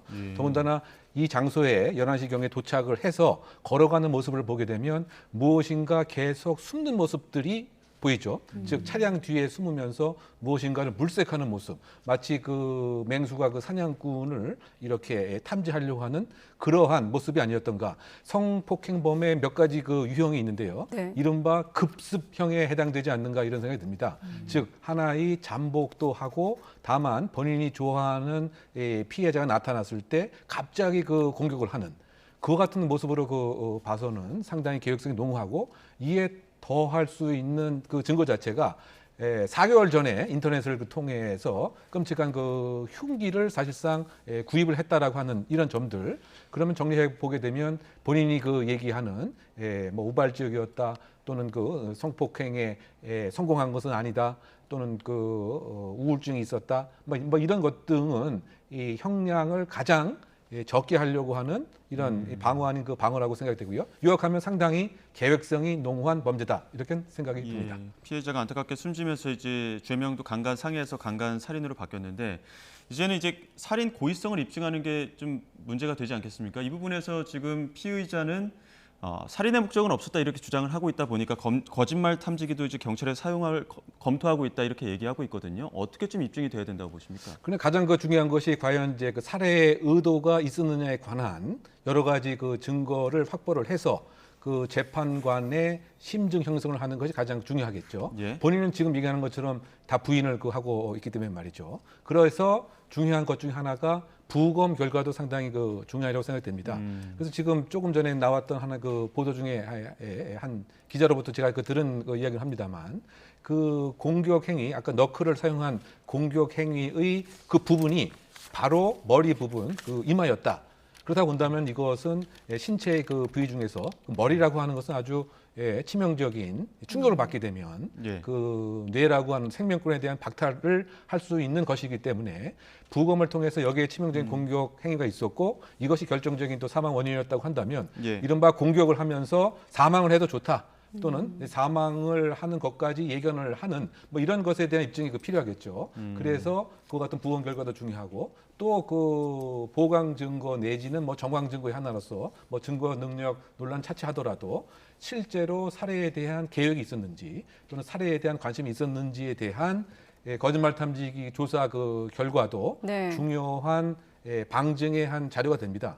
또 거짓말 탐지기 조사를 그 하는 과정에서 본인이 일정한 계획이 있었다라고 하는 이야기도 할 수가 있기 때문에 말이죠. 결국 요약하게 되면은 살해를 하려고 하는 적어도 미필적 인식은 있었다라고 하는 그러한 이제 그 증거 자료를 여러 가지로 지금 확보하는 과정이 있고요. 외관상 보게 되면 분명하게 이러한 그 너클이라고 하는 것은 아주 치명적인 흉기이기 때문에 이것을 머리를 향해서 공격했다고 하는 이 외관 자체는 분명히 사망이라고 하는 것을 발생해도 상관없다라고 하는 일반적인 우리가 상식을 가질 수 있겠죠. 네. 그런데 이 부분에 조금 더 구체적인 관련 증거를 경찰에서 수집하는 단계에 있다고 생각됩니다. 아까 취재 기자도 얘기한 대로 모레 신상공개위원회가 열릴 예정입니다. 어떻습니까? 잇따라 발생한 묻지마 범죄들에서처럼 이번에도 공개될 가능성이 높다고 보십니까? 네, 그렇다고 봐야 될 것 같습니다. 그 특강법 8조 2에 뭐 네 가지 요건이 나와 있는데 이것에 다 부합되는 것 같습니다. 뭐 첫 번째 지금 이 강간 살해라고 하는 그런 중대성 범죄도 포함이 되어 있고요.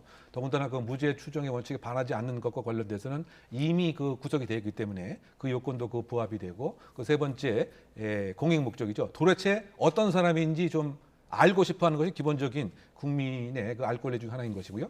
이 그 범인이 청소년에 해당되지 않기 때문에 이 요건이 다 부합됩니다. 다만 좀 이런 그 과정에서 사실은 그 지금 이와 같은 꼼꼼하고 복잡한 신상 공개, 얼굴 공개 제도가 우리나라에서 계속 갖고 있을 필요가 있는 것인지 좀 전향적인 변화가 필요하지 않은지. 왜냐하면 선진국에서 뭐 CNN, ABC, 뭐 폭스 뉴스, 뭐 뉴욕 타임스 등에서 이와 같은 흉악범에 대해서 국가가 마스크, 모자까지 사전에 제공해주면서 가려주는 나라는 없는 것으로 알고 있지 않습니까?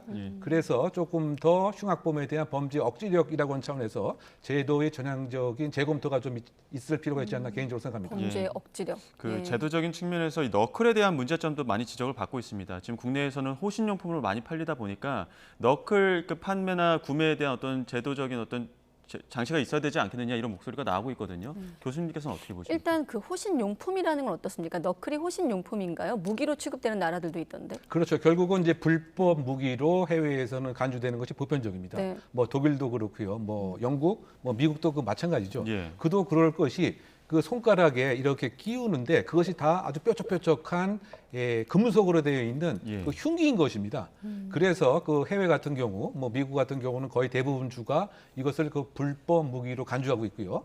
이것에 그 위반돼서 판매를 최근에 했던 경우가 미국 LA의 월마트라고 하는 곳에 있었는데요. 네. 거기에 약 6억 5천만 원 이상의 벌금을 내는 뭐 이런 경우도 있었고요. 뭐 캐나다 같은 경우에도 이것을 그 수입했을 때 그 불법 무기 그 수입 품목에 해당되는 뭐 이런 것이 그 보편적인 이런 상인 거죠. 그래서 요약하게 되면 이것은 아주 끔찍한 위해성을 야기시킬 수 있는 금속 흉기 무기다라고 요약을 해야 될 것 같고요. 뭐 그런 측면에서 보게 된다면 우리나라에서는 법제도가 사실상 미비합니다. 뭐 이런 거 같은 경우에 택배로 한 5천 원에서 한 8천 원 남짓 지불만 하면 바로 배달이 되는 뭐 이런 형태이기 때문에 이것에 대한 철저한 법적 제도의 변경도 있어야 될 것 같습니다. 사실 이 사건 초기에는 이런 사진을 공개하는 게 조금 신중할 만큼 사건의 어떤 충격을 좀 고민하게 하는 그런 물건이었는데 아까 저희 황보혜경 취재한 내용도 그렇고 지금 정당한 이유 없이 너클을 휴대하면 처벌을 검토하고 있다까지 지금 경찰에 나오고 있는데 좀 제도적으로 어떤 좀 개정이 필요하다고 어떤 부분을 좀 바꿔야 된다고 보십니까? 네, 뭐 몇 가지 그 법에 대한 개정이 일단 필요한데요. 지금 일단 시작부터는 이와 같은 것을 막을 수 있는 법이 그 필요하겠죠. 또는 그 이력제가 그 필요하든가 또는 그 총포, 도금, 화약에 관한 법률의 그 개정을 해서 이것에 관한 허가제라든가 사전에 점검을 받는다라든가 아니면 아예 이것은 판매 자체를 뭐 금지하는 이와 같은 법안이 그 있어야 되지 않는가 생각이 되고요. 두 번째는 만약에 이것의 위배에 대해서 판매를 서로 하고 그다음에 본인이 이렇게 소지를 했을 때 가방이든 또는 주머니든 그랬을 때 이것을 사실상 여러 가지 그 상황에서의 수상한 상황, 불합리한 행동을 탐지를 경찰이 했을 때 이것을 찾아서 검색을 하고 압수할 수 있는 권한도 함께 있어야 되겠죠. 이것이 소위 말해서 이제 그 불신 검문이 좀 필요하지 않겠느냐라고 하는 얘기입니다.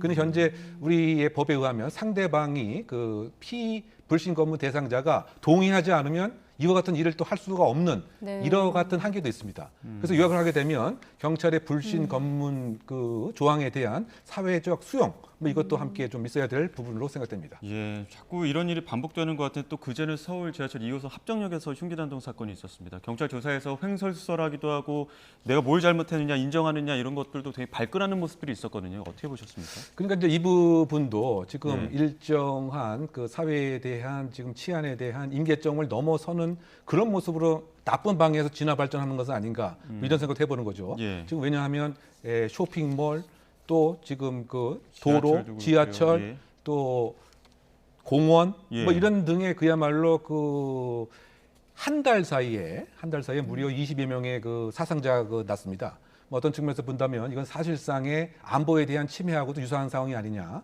바꿔 얘기하면 인간 안보라고 하는 즉 공포로부터의 자유. 이것이 이제 시민의 그 기본적인 것인데 예. 지금 보게 되면 그 지하철도 못 하겠다, 백화점도 못 가겠다, 놀이공원도 못 가겠다, 등산도 못 하겠다. 등산도 못 하겠다. 뭐 이런 그 상태라고 본다면 예, 국가의 존재 이유가 안보와 치안에 관한 유지인데 안보는 상당 부분 많은 이제 관심과 정책 어젠다의 우선순위에 있는데 치안은 그 상대적으로 그렇지 못한 것 같습니다.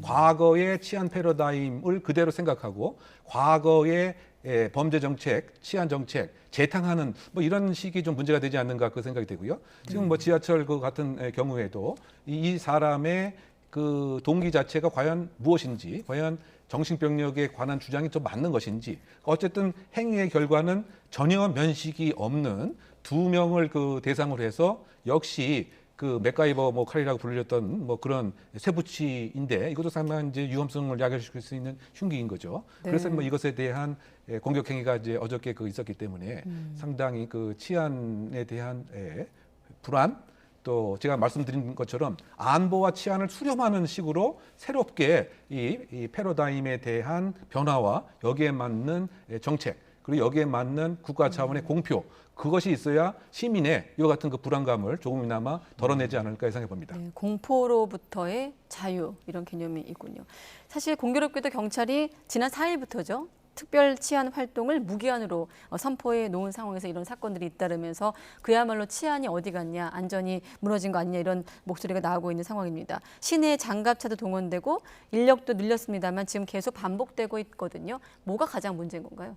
결국은 이제 그 원인에 대한 그 처방 없이 과거 했던 인해 전술시 경찰 배치 이거 자체가 효과가 없다라고 하는 그런 그 방증이 사실상 그 장갑차를 네. 배치하고 특공대를 배치했음에도 결국은 그 관악의 산에서 비슷한 범죄가 또 발생한 뭐 이런 문제인 것 같고요. 2km 거리. 그러니까 말이죠. 네. 그렇다고 이제 그 봤을 때 경찰 혼자서 하는 이러한 그 과거식 치안 대책의 무용론 뭐 이렇게 좀 생각을 해봐야 되겠죠. 그래서 사실은 그 선진국 경찰에서는 경찰끼리 혼자서 순찰하는 것만으로는 범죄가 줄어들지 않는다고 다 공감을 합니다. 네. 바꿔 얘기하면 가장 그 고전적인 이제 사회 실험 결과인데요.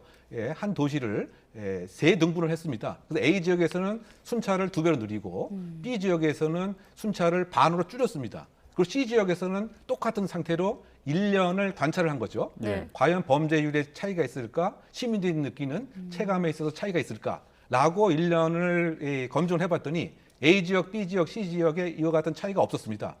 그래서 이것이 그 함의하는 바가 경찰 혼자서 단순히 그 순찰만 하는 것은 의미가 없다. 그렇다고 본다면 순찰의 방식과 방향을 바꿔야 된다. 즉 테마가 있는 그 순찰, 무엇인가 주제가 있는 순찰, 다른 기관과 함께하는 이러한 네트워크 치안이 아니고선 경찰끼리만 바쁜 것은 소용이 없다라고 이런 결론으로 전반적인 이제 경찰 철학의 그 변동이 시작되었던 것입니다. 그런데 우리는 이제 이와 같은 선진 경찰의 패러다임 자체를 전혀 뭐 시행을 하고 있지 않고 그냥 많은 경찰을 배치하면 자연히 잠재적 범죄자가 알아서 범죄를 하지 않았겠지라고 하는 기대를 하고 있지만 지금 여러 가지 그 토양 자체가 바뀌었기 때문에 범죄에 대한 그 토양이 바꿔 얘기하면 뭐 사회 구조에 대한 불쾌 감정에서부터 정신적인 뭐 불만에 이르기까지 각자의 이른바 나름대로의 그 불만, 화, 못마땅함 이런 것에 대한 중요한 영향력, 뭐 이것에 대해서는 지금 대책이 안 나오는 것이죠. 예. 뭐 그렇다고 해서 경찰의 현장에서의 적극적인 공권력이 살아있는 이러한 그 대안이 중요하지 않다는 것은 아닌 것입니다. 그런데 예. 지금 너무 상징성에만 매몰된 그런 정책이 나오기 때문에 특정적인 효과가 없는 상황이 아닌가 생각합니다. 그럼 네. 짧게 마지막으로 지금 인해 전술식 경찰 배치 문제점 지적해 주셨는데 이 인해 전술마저도 공백이 생기는 것 같습니다. 그 지난달 말 기준 서울 경찰청 소속 순경 정원이 9,500여 명인데 절반 정도가 결혼 상태라고 하더라고요. 그러니까 이제 이것은 이를테면 지금 한 보도도 저도 봤습니다만 네. 순경에서 기본적 그 티오의 약 2분의 1이 현재 그 적고 반대로 경감에서는 2배가량의 티오가 많다. 그런데 이렇게 그 생기게 된 이유는 예를 들면 과거 같은 경우는 이제 시험을 보는데 한 4년, 5년 지나서 시험을 볼 수가 있었는데 순경 경장 같은 경우 1년만 지나면 시험을 볼 수가 있습니다. 그러니까 빨리빨리 승진하게 되었던 이런 원인이 있는 것 같고요. 그리고 경감이 이렇게 그 티오보다 2배 이상 많은 거는 이 소위 말해서 그 자동 승진제가 생겼기 때문에 뭐 경감이 많아진 이런 그 상태가 가장 큰 이유가 됩니다. 근데 어쨌든 그럼에도 불구하고 현장의 그 치안력 그 강화를 할 수 있도록 이를테면 국회 그다음에 그 지자체, 인사혁신처, 행안부에서 뭐 적극적인 그 지원이 있어야 되는데 현장에 대한 그 관심에 있어서 정부가 뭐 상대적으로 소홀했던 이런 면도 이번 사안에 좀 재검토가 좀 있어야 된다고 생각됩니다. 네, 대담 중에 또 지하철 2호선에서 난동을 부린 50대 남성이 구속이 됐다는 또 속보도 들려오는데 자, 이런 분위기까지 포함해서 오늘 이웅혁 건국대 경찰학과 교수와 함께 치안 공백을 한번 고민해 봤습니다. 고맙습니다, 교수님. 네, 감사합니다.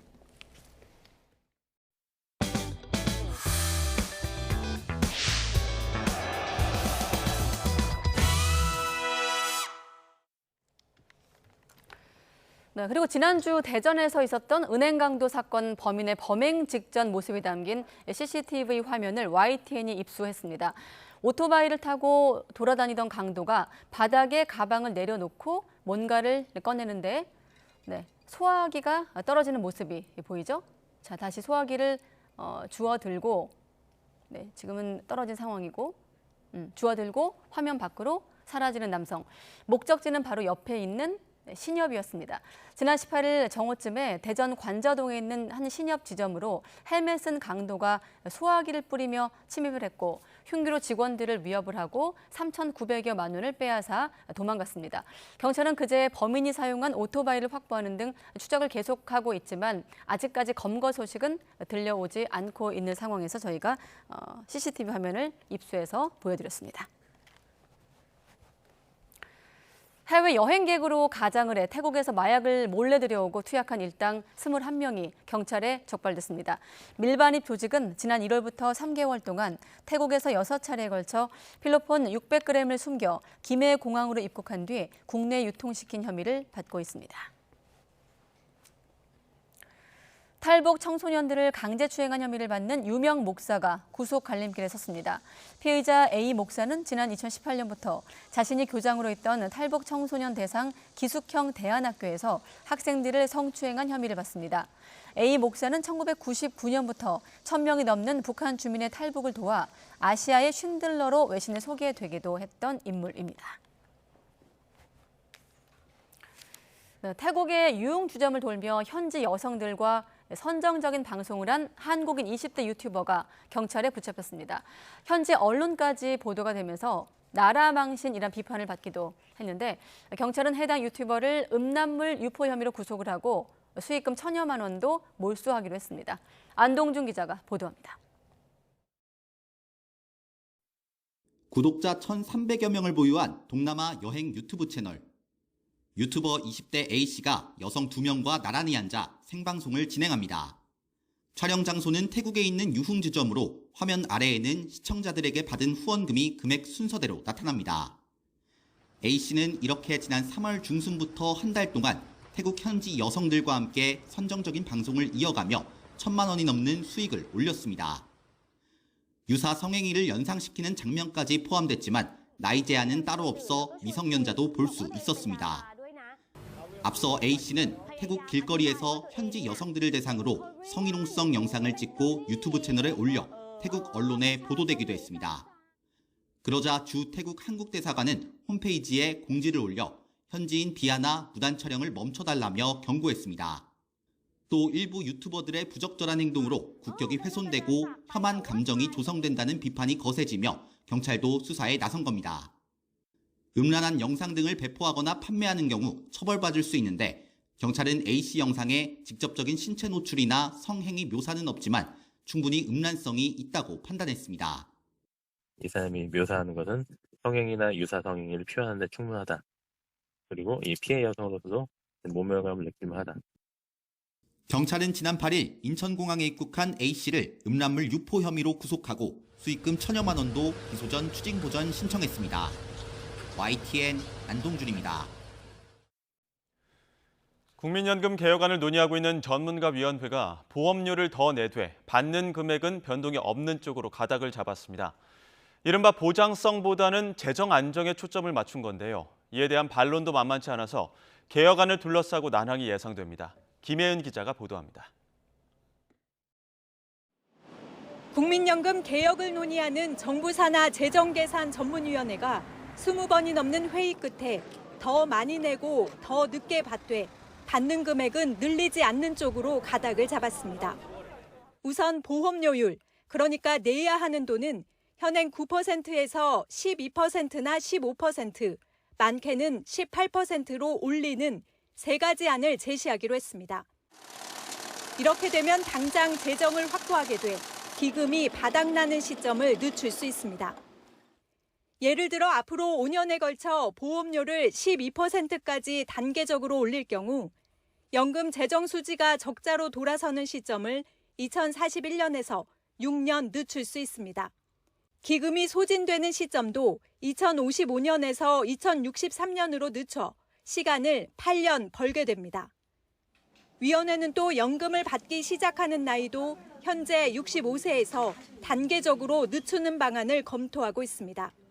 한마디로 돈을 더 내고 더 늦게 받는다는 겁니다.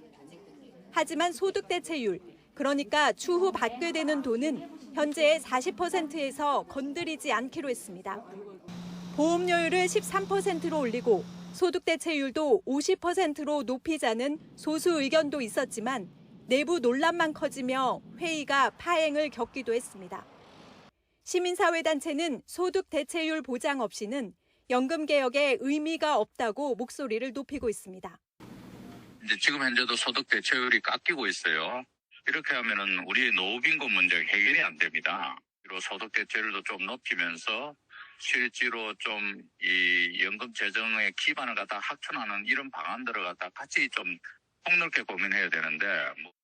전문가위원회는 이달 말 공청회를 거친 뒤 정부에 최종 보고서를 낼 예정입니다.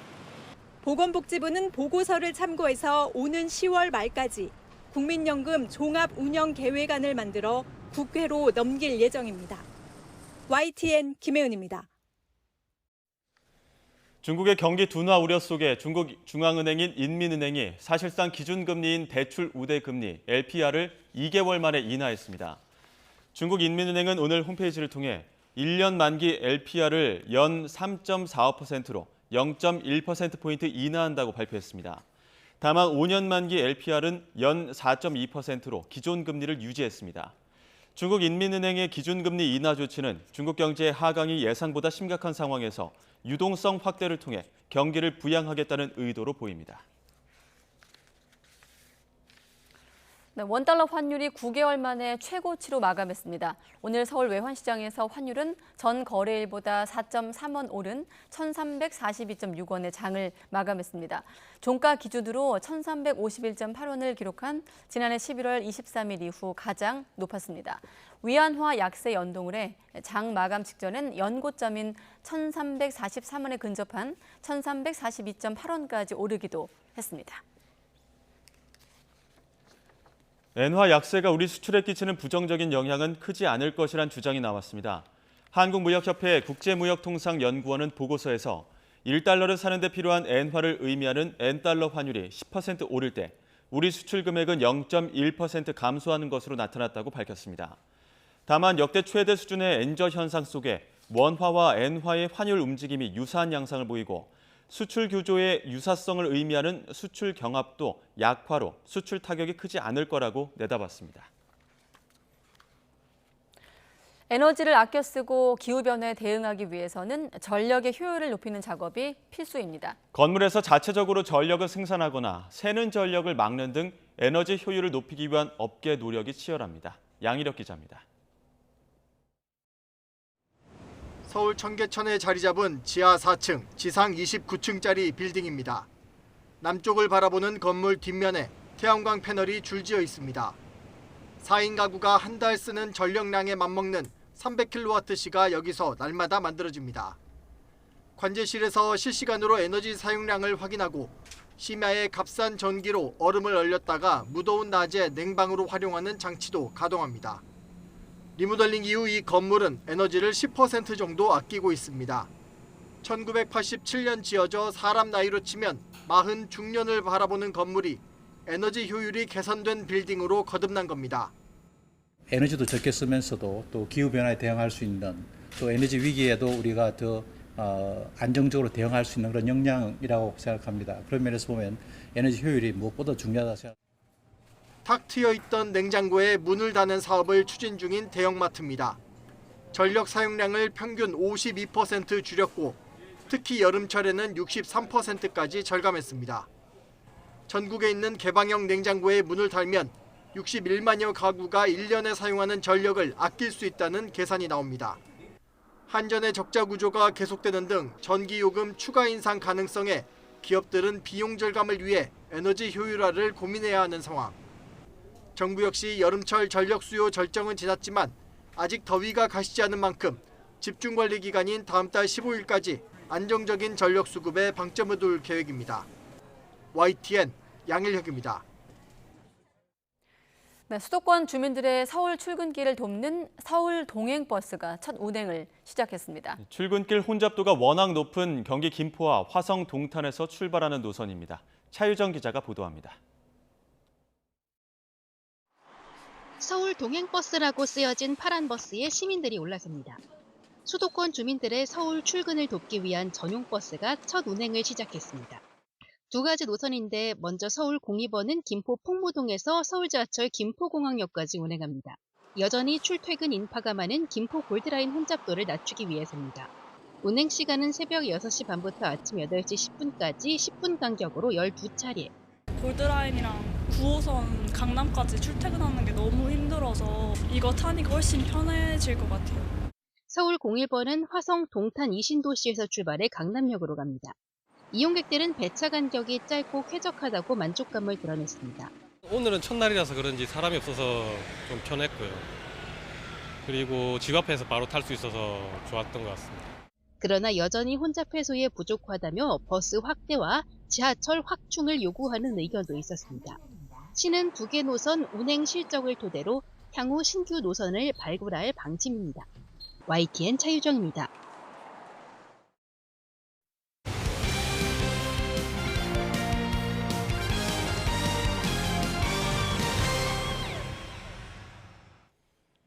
토론토 블루제이스의 류현진이 야수들의 실책에도 불구하고 비자책 호투를 이어가며 시즌 2승을 달성했습니다. 평균 자책점도 1점대로 끌어내렸습니다. 보도에 이지은 기자입니다. 코리안 몬스터 유현진다웠습니다. 신시내티 원정에 선발 등판한 토론토 유현진이 5이닝 비자책 투구로 시즌 2승을 거뒀습니다. 5대0으로 앞서가던 2회. 야수들의 실책이 잇따르면서 2점을 내준 유현진. 하지만 흔들리지 않고 추가 실점 없이 이닝을 마무리했습니다. 토론토 타자들은 4회 초 넉점을 더하며 유현진의 어깨를 가볍게 했습니다. 노련한 완급 조절도 빛났습니다. 5회 말 무사 1-2루 상황에서 커브를 앞세워 파울플라이와 삼진으로 이닝을 끝내는 위기관리 능력을 보여줬습니다. 67 miles an hour for strike 3 called and 7 strikeouts through 5 very sharp innings for Hyunjin Ryu today. 홈런 5방을 터뜨린 토론토는 신시내티의 10대3 대승을 거뒀습니다.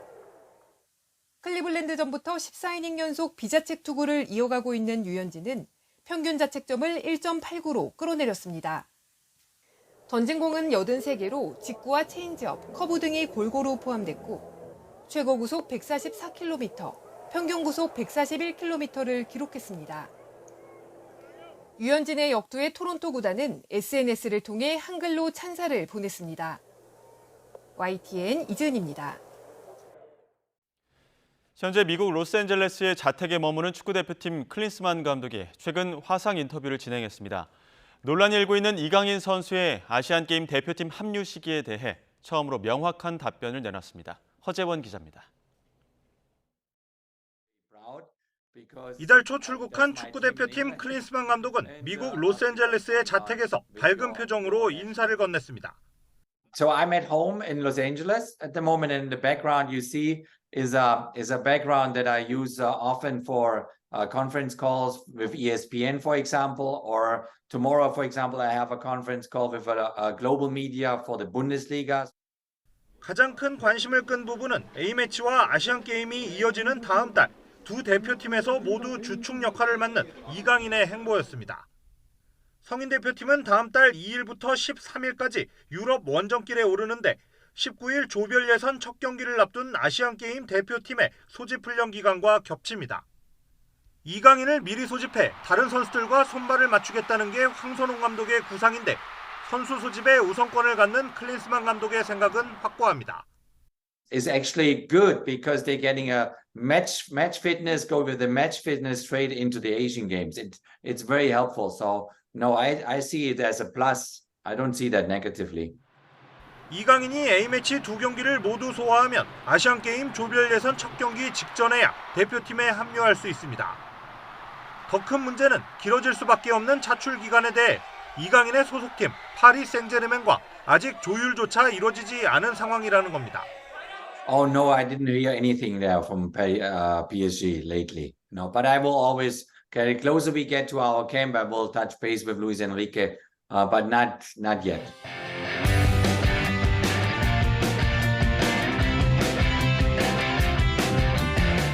클린스만 감독의 첫 승리와 아시안게임 금메달, 이강인의 소속팀 적응까지 수많은 이슈가 겹쳐있는 다음 달. 원활한 조율과 중재를 통한 최상의 이강인 활용법이 도출될지 주목됩니다. YTN 허재원입니다.